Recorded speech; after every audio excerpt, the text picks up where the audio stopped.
Hi, everybody. Sorry, I am a few minutes late. I apologize, but I'm here. I'm so excited. I'm going to give a chance for a few people to hop on, but definitely appreciate you guys' patience and joining in. Thank you for everybody coming in and voting on the topics and helping me with the time. Next Thursday, I might need to also do 9:30 just because I have an event that I already committed to that runs from 7 to 9. And I don't want to be unsafely being a speed demon in the streets. So if you guys can bear with me for this week and next week doing 9:30, and then I'm going to do my absolute best to be back on a 9:15 time. Because I like consistency, and I am sure you guys do too. I'm going to give a little time. Cliff, how is my sound sounding? Am I all good sound-wise? You guys can hear me. Hey, everybody that's coming on. Hey. So I'm going to get started because I have a lot of really great things that I want to touch on today. And I want you guys to be able to join in the discussion. So obviously you guys picked the topic, so I'm super excited about it. You guys picked about childhood trauma. So today's topic is Let It Go. Shout out to Frozen. But Let It Go, healing from childhood trauma. And so I thought we would just jump right in. So childhood trauma, there's a technical term for it called ACEs. It's acronym ACE. It's Adverse Childhood Experiences. So it was coined in 1995 by the CDC and Kaiser Permanente Healthcare Organization in California. So what are adverse childhood experiences? This refers to 3 specific kinds of adversity that children face in their home environment, and then also the community, but we'll get into that a little bit later. So the main things is, number 1, physical or emotional abuse, 2, neglect, or 3, household dysfunction. So physical and emotional abuse, that's pretty straightforward, right? If there's any type of physical abuse, emotional abuse, that could be verbal, that could be someone's mentally being abusive, emotionally. So all of the things that kind of tie into someone feeling like they're being victimized mentally and emotionally.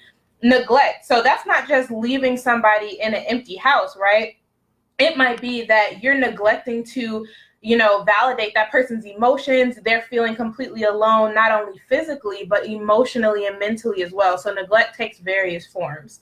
Household dysfunction. So this is any type of dysfunction that might be going on in the household. So this could be parents that are having conflict, to be conflict between your siblings, just a lot of different, any type of dysfunction that might go on in a household.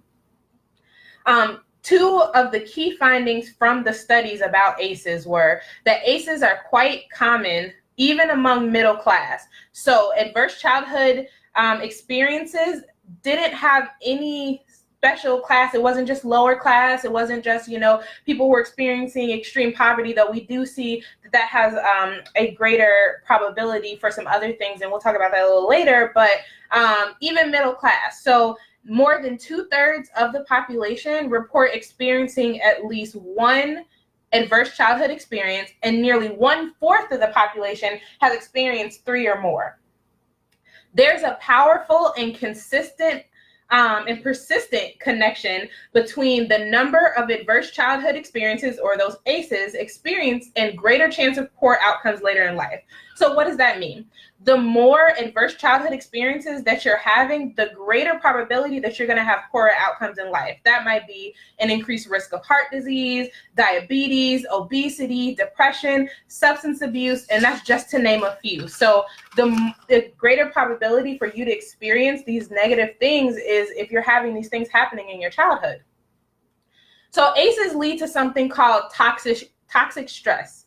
So this toxic stress, that was coined by the National Scientific Council on the Developing Child in the early 2000s. And so what is toxic stress? Exactly what it sounds like, right? It's just that is toxic even to our bodies and to our minds. So toxic stress describes extensive scientific knowledge about the effects of excessive activation of stress response systems on a child's developing brain, as well as the immune, metabolic, regulatory, and cardiovascular system. Experiencing these ACEs triggers all of these interacting systems to the stress response systems. That was a lot of words, right? So basically what that is saying, a child experiencing multiple ACEs over time without any type of supportive relationships with adults, that's like revving a car's engine over and over and over for days or weeks at a time. So imagine this is a child, their body, their stress response system's going overdrive every single day. That causes toxic stress. ACEs are not just limited to home. Children can also be affected by community and systemic causes, such as violence in the community. We see that a lot with gun violence and how there's a lot of vicarious trauma that goes on, with racism and chronic poverty. So again, these are these environmental and these community things that are causing these adverse childhood experiences. So it might not be necessarily that there's things that are going on in the home, but it's things that are going on in the community that are then affecting the children just as much. The body's stress response doesn't distinguish between threats. So whatever it views as a threat, it's a threat, whether it's in the home or whether it's in the community. So ACEs plus toxic stress equals trauma. So we all have heard about trauma, right? And so in psychology, it's typically refers to an experience of serious adversity or terror, or it's the emotional or psychological response to that experience. So trauma is not just an event that we experience, but it can be an emotional response. And so that's really important, because people will often say like, well, I haven't had any traumatic events in my life. I haven't had, I haven't been in a car accident. I haven't, seen anyone be killed, or all these things, and things that we associate with trauma, but we don't realize that there are certain things in the household. What if you just never felt like anybody was there for you emotionally? That can create a traumatic response later on in life. So trauma is not just necessarily something that happens, but it can be how your body and your emotions are responding to the various things that have happened over your life. So when we talk about trauma, we talk about ACEs. It's all sounding pretty dark right now, right? So we have to think about, okay, what are some important principles to preventing the long-term effects of these ACEs? And again, that's that adverse childhood experiences. So number one is reducing stress. All of the information that I'm sharing, as far as like the statistics and all the facts and stuff, that came from the Harvard University Center on the Developing Child, something like that. I have a link for you guys. I'll share it afterwards. But you can kind of read more in depth. I just tried to kind of go through it, see what was really important to share with you guys, because I feel like before we talk about healing from trauma and the childhood trauma, just knowing and identifying what it is and being able to say, okay, what do I understand about it? Because we can't heal from something we don't understand. So again, 3 important principles to prevent the long-term effects. So number one is reducing stress. Basic needs might be your emotional things. So being able to say, okay, if my basic needs weren't met, you can reduce stress by making sure, okay, is money a problem? Am I worried about being able to feed and clothe myself, feed and clothe my family? Do I feel like my basic safety? So if you've ever heard of Maslow's hierarchy of needs, on that bottom level of that pyramid, it's all about those basic physiological things that we need. So it's basically saying, okay, do I have food? Do I have shelter? Do I feel safe? I can't get to anything else higher until those basic needs are met. So then we talk about the second one, so building responsive relationships. So this is where having that supportive adult relationships are coming in. If we're building those responsive relationships in a child's life, then they're more likely to not have such a severe impact of those ACEs. And then strengthening life skills. So it's teaching, things about, hey, stress is normal. This is how you manage those stressors. And so again, that comes from that supportive adult. And it doesn't necessarily have to be a parent. It could be, an older sibling. It could be another trusted adult. So someone that can be supportive and teach those life skills. Another question that I hear a lot of times is, okay, why are some people able to deal with really, really intense things, really traumatic events and experiences, but they're okay, and other people, it devastates their entire life? I'm sure you guys have all heard about resilience. So resilience is the ability to overcome serious hardship. And like I said, please guys, comment if you have any questions. I know I'm giving a lot of information, but I thought this stuff was I find it fascinating and so interesting. And it really helps to get to understand the whys behind, some behaviors and emotions that you're feeling. If you guys have any comments or questions, please comment. Because I definitely don't want to just be sitting here like spitting all this information. I want to make sure you guys are understanding it and that it's helpful. So resilience. So some people are able to deal with all of these really intense situations, and some people, they just aren't. And so resilience is kind of, the article that I was reading gave a picture of a seesaw, right? So on one end, you have all of these protective experiences and coping skills. And then the other one, these are this really serious adversity. And so if you can counterbalance and make those protective skills and those coping skills way more than that trauma and that adversity, then that's where resilience comes in. Organize my notes. So again, all of this comes from Harvard University, the Center on the Developing Child. And so when they talk about resilience, they talk about a couple of key things about resilience. So number one, the single most common factor for children who develop resilience is at least one stable and committed relationship with a supportive parent, caregiver, or other adult.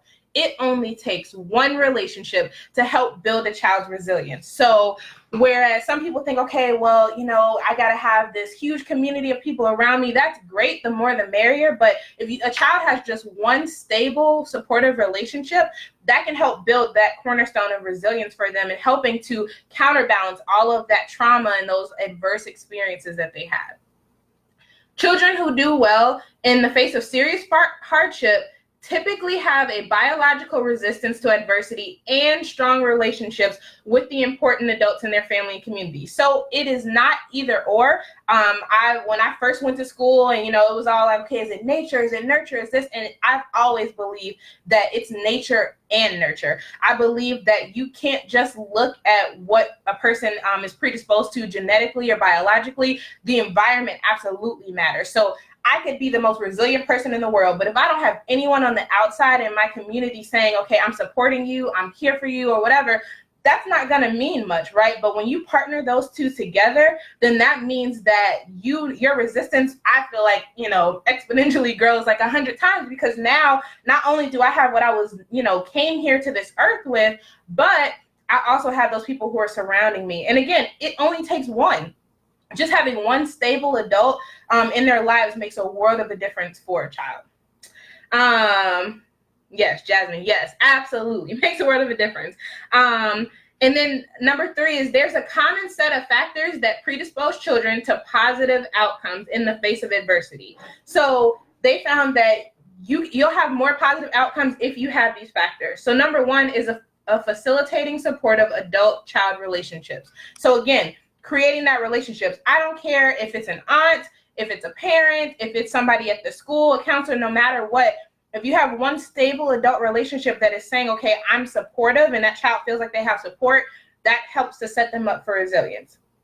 Number 2, building a sense of self-efficacy and perceived control. A lot of time, children especially will feel like, they'll feel unheard, and that trauma seems to seem overwhelming because there's no sense of control. And so if children are then taught a sense of self-efficacy and they're taught that, okay, you have control over your emotions, even if you can't have complete control over your environment, I can help show you how you have control over your emotions.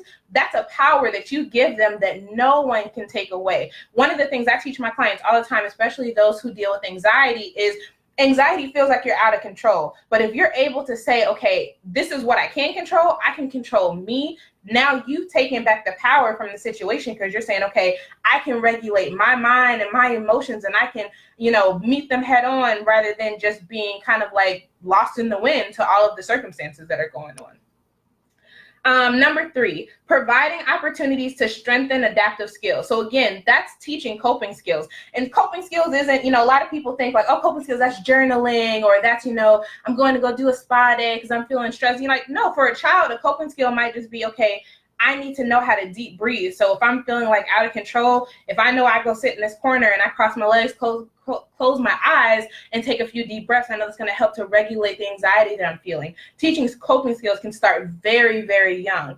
I have an 8-year-old, and I make sure that I'm like, okay, it doesn't always work all the time. I'm not going to say she's the most zen child, but, I'm able to say, okay, sometimes you got to self-regulate those emotions. So before we can have a conversation and I can, make sure that I'm hearing you correctly, I need you to have a couple of deep breaths. And being able to teach those adaptive coping skills to say, okay, stress is going to come, but this is how you deal with it. And there are so many children who are not taught that. And then number 4, mobilizing sources of faith, hope, and cultural traditions. So not everybody goes to church, but if you have some type of belief system that you ascribe to, or you have hope or any cultural tradition, something that's going to give you a sense of purpose, usually within a collective group, that helps too. And this is another thing that just helps to create those positive outcomes for children. Number 4 is learning to cope with manageable threats is critical. So again, not all stress is harmful. A lot of times we hear stress and we immediately think bad, right? But sometimes that stress of, being able to say, oh, I have assignments to do or something, that teaches you time management. It teaches you that, okay, I need to know how to balance, where do I put my time here? Where do I put my time there? Or, the stress of finances. You learn how to manage money by mismanaging money sometimes, right? So learning that all stress is not harmful, it can teach you valuable skills. And so it's important to teach children early on that all stress is not bad. And then number 5, the capabilities that underlie resilience can be strengthened at any age. So, okay, let's say that you're 40, you're in your 50s, and you're like, okay, I don't have resilience. I went through so many traumatic things when I was a child. If I didn't learn it back then, it's not going to happen. So untrue. You can learn resilience at any age. While it's true that it's easier to teach new things while the brain is developing all of that, there's still many things, and you can learn so many skills and tips no matter what age you are. And so resilience can be learned at any age, so it's not too late, and there's always hope. And that's so important to remember, especially when we talk about, healing. So now we get to the fun part I like, because we heard all the bad stuff. We heard, okay, these are the things that happen. The things happen in your childhood. Cool. I'm an adult now. So how do I heal from that? What's next? And so I like to think that there are 4 main things that really help when it comes to healing from childhood trauma. So for me, these are, and again, there could be a multitude of things, but these are just things that I've identified that I feel that are really helpful and beneficial, that have been helpful and beneficial for me, and that I feel might be helpful and beneficial for others. Number 1 is faith. Again, everyone's faith systems might be different. For me, my faith is in God, but for others, it might be something different. But having something that gives you hope, and you're able to, again, not only have that belief system, but then you also have that sense of community, usually that comes from that collective consciousness that's going on. Forgiveness of yourself. A lot of times we'll go through these traumatic events, and we, instead of, not only dealing with unforgiveness when it comes to the person, we won't even forgive ourselves, because like, oh, I should have been stronger than that. I should have been able to deal with that. And we have to approach that and say, okay, it's okay that you did it. It's okay that you went through this trauma. So being able to forgive yourself. Support. Again, we talked about it. Having a support system means so much. And if you have people that you feel that you can be transparent and vulnerable with, then that makes the healing process that much easier. And then relating to instead of rejecting trauma. One of my favorite quotes, I read it in this book. I can't remember what the original, where the original source was, but it says that pain demands to be felt. And that is so true. We can run from pain all we want, but sometimes we're going to get to a point, more often than not, where we just have to sit in it, right? And so if we start to relate to our trauma instead of rejecting it and saying, okay, no, I don't need that to be a part of me. But if we start relating to it and say, okay, you're part of me, but that doesn't necessarily mean that you're a bad part. The trauma that you've been through can be a huge part of your healing process. It can say, not only are you saying, okay, this was good for me, but how can it also be good for others? So I'll give you an example. So I went through quite a lot, if I look at all the ACEs that I experienced, I'm like, okay, like my number is definitely more than 3. But one of the most traumatic things for me was losing a parent at a young age. I lost my mother when I was 9 years old. And so I'm like, okay, I'm in the middle of this, but I had some supportive people, so that helped. I feel like I was already inherently a resilient person. So I had some of those combos, but I still really dealt with, okay, I don't know about this. But as I got older, I realized that being able to relate to that trauma and say, okay, this is a part of me. So what did I learn from dealing with this traumatic experience, and how can I use it to heal others? That was transformative for me. That showed me that, okay, pain can serve a purpose. It's just a matter of, okay, how do I really get to understand that and then heal from it? But I can't heal from it unless I begin to address it. So 4 things that I feel are just essential when you're dealing with healing from that childhood trauma. So number 1 is to identify areas where you may have experienced trauma. This can often be the hardest part, because it takes a lot of courage and a lot of bravery to say, I've been through a traumatic event, I've been hurt, my heart is broken, this is where I've really struggled, this is where I was hurt. And so doing that can be a really big step, but it's a powerful step. And honestly, that can be the hardest one. Once you do that, the rest, they're not easy, but they're easier, right? And so being able to identify, and it might mean going back. It might mean having to like journal and do, maybe even like a timeline of saying, okay, what happened when I was 5? What happened when I was 7? What happened when I was 10? But if you take the time to go back and identify, these are the different areas where that trauma occurred, then you can start to move on. So after you identify those areas where you may have experienced trauma, then you have to accept. So then it's saying, okay, I realize that this trauma has happened, and now I know I need to be healed. So again, it's saying that not only am I just going to say, okay, cool, I've been traumatized, I've been through this traumatic event, but now what? Well, now I need to get on this process of saying, okay, I need to heal through it. So that's the next step. Then reject. You have to reject the idea that you are damaged and cannot move on. So many times we immediately will take on the stigma of saying, okay, I'm traumatized, I've been through this horrible stuff, and now I'm damaged. And that's not true at all. So just because you've gone through trauma, just because you have things that might affect who you are and might affect your emotions, that doesn't mean that you are damaged. It just means that, you now have some healing to do. You're still a whole person, you're still complete, but it's just that, okay, maybe parts of my personality might have just gotten a little hurt, and so now I'm going to move through this. And then after that, you renew. So you renew your mind and your approach to the trauma. And so again, it's that relating instead of rejecting. So instead of me looking and saying this trauma was this horrible thing that happened to me, now this is something that that it has happened, but now I'm going to heal through it, and I'm going to use it to heal other people. And so now it's not just something that was this horrible thing, it's something that I can use for my good. One of my favorite scriptures that I've been going over the past week has been Romans 12:2. And I love it in the New Living Translation. It says, don't copy the behavior and customs of this world, but let God transform you into a new person by changing the way you think. Then you will learn to know God's will for you, which is good and pleasing and perfect. And so all of that transformation of you becoming a new person, that starts in the mind. There's so many books out there. There's a book by Joyce Meyer called Battlefield of the Mind. I'm about to start reading it again because all of the battles that we fight, when we talk about healing, when we talk about processing, it starts in our mind. We beat ourselves up before the battle even begins, before we can even go out into the world and say, okay, this is what I need to do. We've already defeated ourselves in our mind before the world has a chance to. So we have to give ourselves a fighting chance, and that's where that healing comes from. So again, just to review some of the things that I think are important. So faith, forgiveness, support, relating to instead of rejecting the trauma.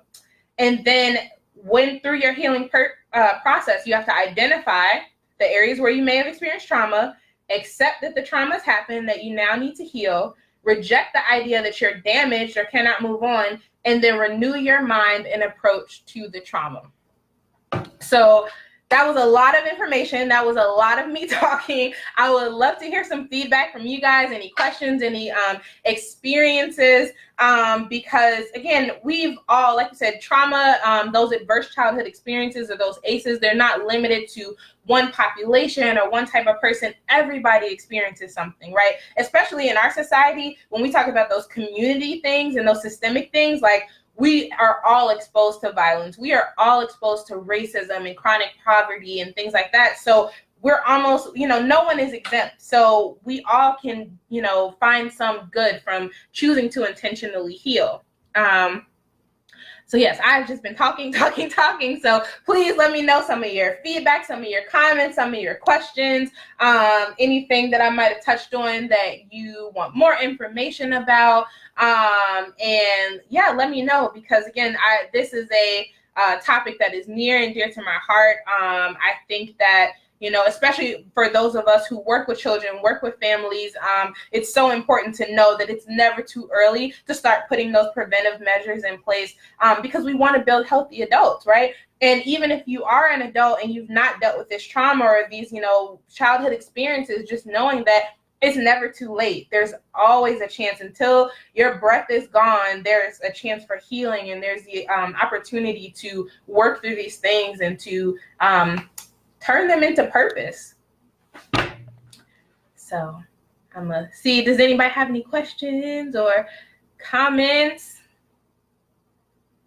Any other any things has anybody had time to think about last week when we talked about like healthy boundaries and stuff? Oh, that's a good question, Ayanna. How do you avoid trauma in childhood from appearing in your relationships as an adult? Let me take a sip of my tea real quick. Okay, that's such a good question. Work. So it's going through that process. So identifying, number one, knowing what your traumas are before you get into relationships, knowing kind of those triggers and that baggage that you carry is so important.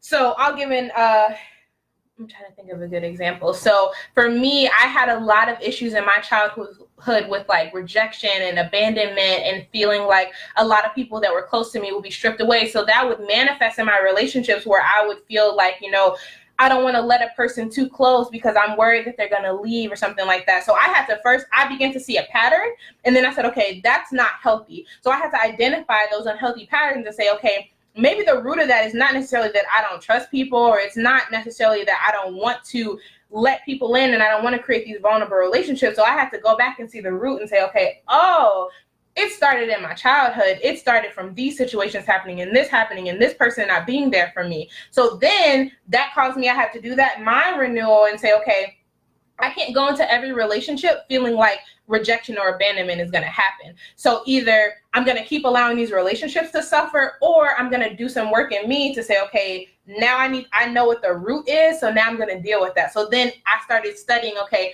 rejection and abandonment, and where does that come from? And okay, where did I first see it happen in my life? And okay, now what can I do to counter that? And for me, my process, a lot of that was going to the Word of God, going to people that I trusted and being able to work through those emotions, going to counseling and being able to say, okay, I'm having these issues. This is the root. Now, how do I work through that? And then, healing through it. And so that was a big thing. But that first step of identifying what's the root, because a lot of times the behaviors that we see, they're just the symptoms of the deeper root of whatever is going on. So we can not just look at the symptoms, but we can go and take those deeper, depths into like, okay, this is the root of it.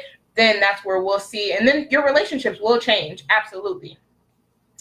Great question. That was a great question.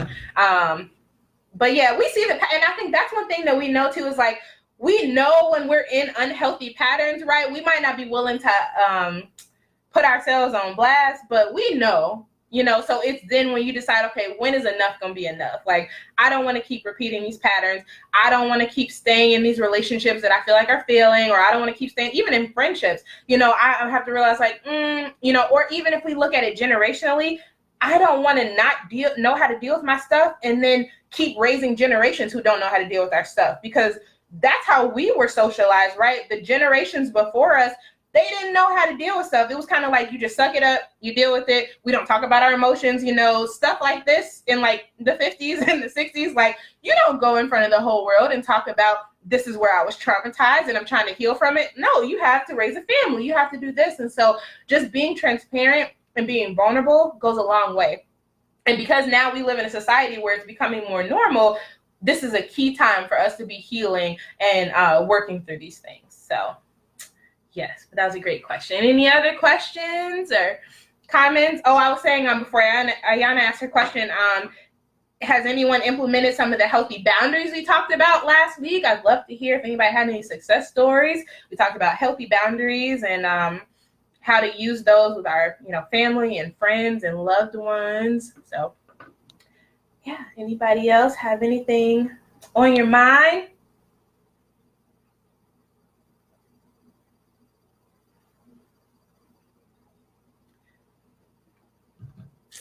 Well, if there's nothing, like I said, I appreciate you guys tuning in. Again, if you have topics that you want to hear about, please let me know.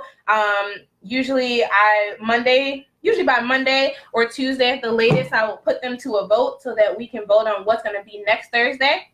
Like I said, next Thursday, I'll be starting right around the 9:30 mark again. I have an event that I committed to that doesn't end until 9, but we'll be talking again. There will be a poll as far as what we want to talk about. As always, if you have something you don't want to share in the main conversation, you can you can send me a message directly. And again, if you want to know my contact information and more information about the agency that the company I guess I'm with Chicago Christian Counseling Center. We have multiple places all around the city and in the suburbs. There's even places in Indiana. So we're all over the place. So I will link that again so that you can look at the staff, see all the things that we specialize in. Again, I do not counsel people that I know. That is one of my boundaries. But if you have people who you feel like really might benefit from working with me or working with other people that I work with, please refer them. Right now, I am on a waiting list. I have no more spots open in my schedule. So I'm hoping to add an additional day to my schedule. But until they can find an office, I am booked right now. So, but I'm definitely always open for conversation. Like I said, send me a message if you have any questions or there's a particular issue, maybe that's laying really heavy on you. I'm definitely open to talking and being a supportive person if needed. Other than that, if there's no other questions, thank you guys so much for taking time out of your schedules to come and to join this conversation. And I will talk to you guys soon. Again, submit any comments that you might have as far as topics that you want to talk about or just questions that you've always wanted to ask a therapist. So that being all, I hope you guys have a great night. Thank you for joining me, and I hope that this was helpful, and I will talk to you guys soon.